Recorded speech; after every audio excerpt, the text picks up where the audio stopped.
वाचनाचं जे महत्व आहे ते अधोरेखित व्हावं. वाचनानेच माणूस प्रगल्भ बनतो. पुस्तकच मस्तके घडवत असतात हा विचार आणि आनंदाने वाचूया. वाचन प्रेरणा दिन हा दरवर्षी 15 ऑक्टोबर रोजी डॉक्टर APJ अब्दुल कलाम यांच्या जन्मदिवसानिमित्त साजरा केला जातो. भारताचे 11वे राष्ट्रपती व मिसाईल मॅन म्हणून ओळखले जाणारे डॉक्टर APJ अब्दुल कलाम यांचा जन्म 15 ऑक्टोबर 1931 रोजी तमिळनाडूतील रामेश्वर येथे झाला. त्यांचे संपूर्ण नाव अब्दुल फकीर जैनुलाब्दीन कलाम असे होते. वयाच्या 83व्या वर्षी त्यांचे निधन झाले. भारताने त्यांना भारतरत्न हा सर्वोच्च पुरस्कार झाला.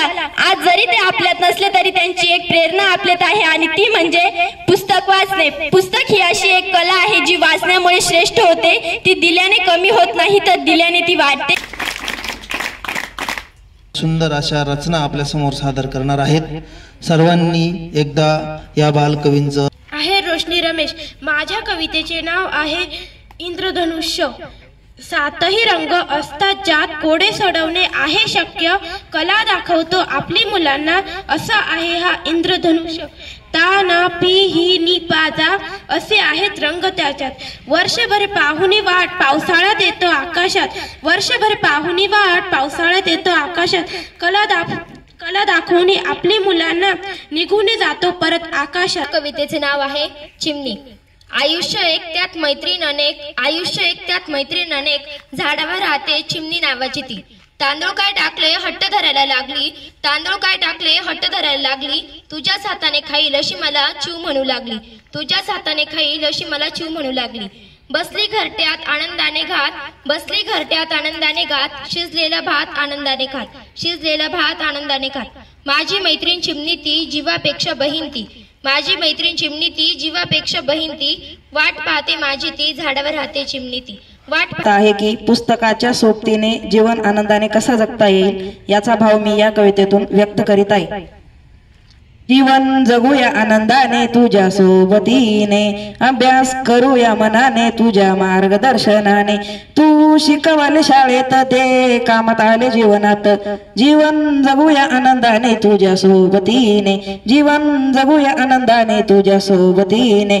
अभ्यास सोपे झाले सगळे जीवन लिहिणं वाचणं आल्याने. लिहिताना वाचताना वाटतंय छान.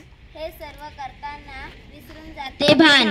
शिक्षक शिकवतात जवळच्या नात्याने. सोपे होते जीवन लिहिणं वाचणं आल्याने. लिहितो आपण हाताने पुस्तक वाचतो मनाने. माझ्या कवितेचे बोल आहे बाप. बाप माळाव जातोया टक लावून पाहतोया. आभाळक पाहुनिया बाप खुदकन हसतोया. बाप माळाव जातोया. बाप माळाव जातोया. बाप आवाज देतोया. बाप माळाव जातोया. पाणी जातोया मातीत. पाऊल वटत खेतीत. कोणा संगीत राहील बापा तुझे गुण गाईल. स्वतः या विषयावर कविता सादर करीत आहे. खूप महत्वाची आहे साक्षरता. जेव्हा बसला अज्ञानाचा झटका भारताला बसला पारतंत्र्याचा फटका. आता फक्त नष्ट करायचं अज्ञानाला. आभाळावर टेकवायचं साक्षरतेला. डोळ्यांनी बघायचे साक्षरताप्रिय भारताला.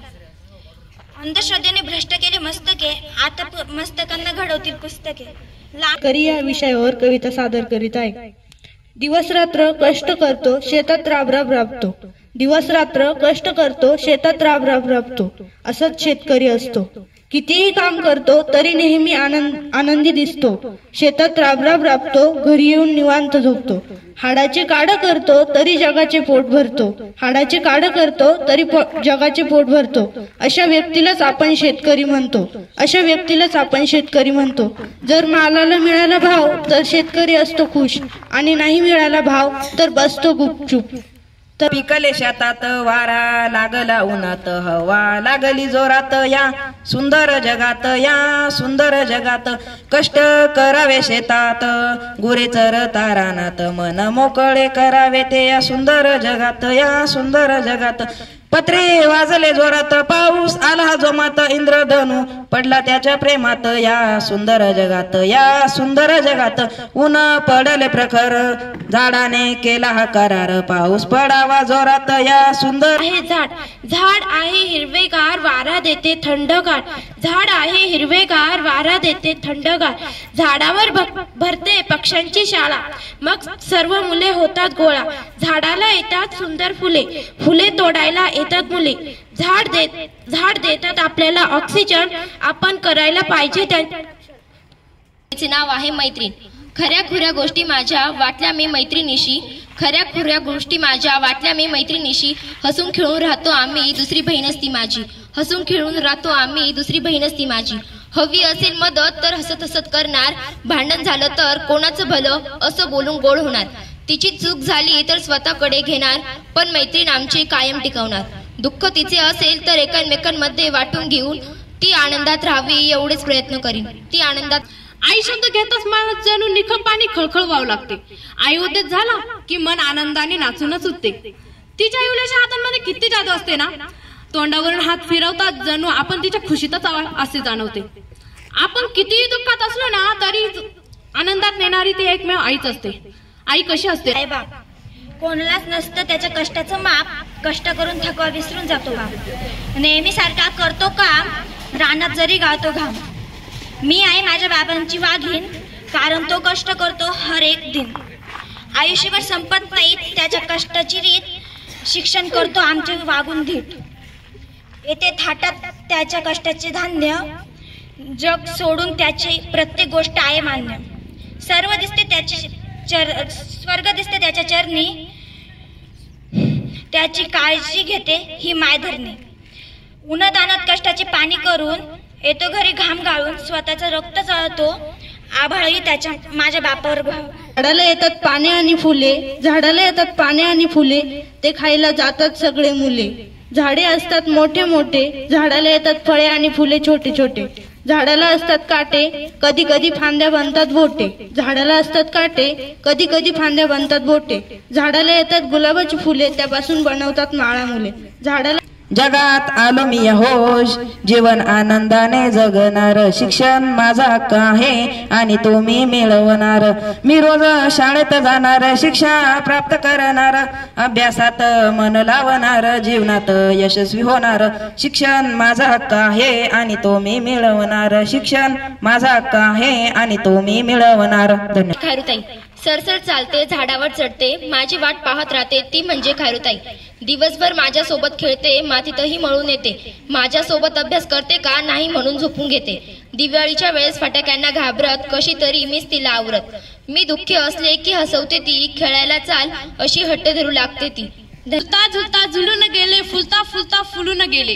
निरनिराळे रंग घेऊन गेले, ते फुलपाखरू होऊन आले.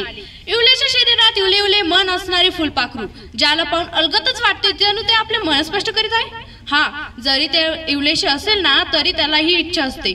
मला तर वाटते ते मधुर रंगाने आपले मन स्पष्ट करीत आहे. एकदा आमच्या वर्गात एक माकड आलं, खडून डस्टर घेऊन फळ्याकडे गेलं. म्हणालं मित्रांनो वही कोरी काढा, म्हणालं मित्रांनो वही कोरी काढा, पेन्सिलने पानावर रेगानी टोडा. मी काढतो चित्र तसे तुम्ही काढा. माकडाने फळ्यावर काढलं एक झाड, माकडाने फळ्यावर काढलं एक झाड. झाडाच्या शेजारी आणखी एक झाड. झाडांची संख्या त्याची वाढतच चालली. फळा संपून भिंतही कमी त्याला पडली. माकडाने झाडांचं रेखाटलं जंगल, माकडाने झाडांचं रेखाटलं जंगल. म्हणालं मुलांनो नका करू टिंगल, तोडून झाडे आमचा नागावला निवारा, तोडून झाडे आमचा नागावला निवारा. जंगलांचे महत्व तुम्ही जाणून घ्या जरा, जंगलांचे महत्व तुम्ही.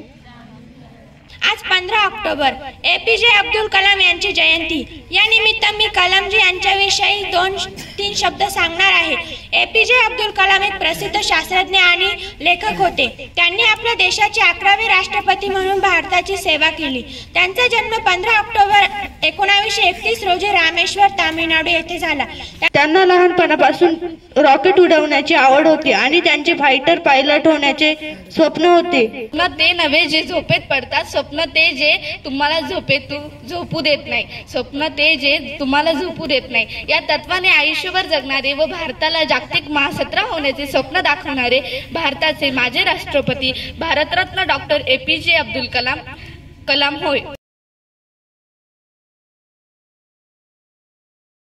प्रथम समीक्षा म्हणजे काय हे पाहणे अगत्याचे ठरेल. कोणतीही साहित्यकृती साहित्य म्हणून कितपत सुंदर आहे, सुंदर असेल तर ती सौंदर्याचे कोणते घटक आहेत, सुंदर नसेल तर ती कोणत्या उणीवा आहेत, अशा प्रश्नांची चिकित्सा करणे हे समीक्षेचे मुख्य कार्य आहे.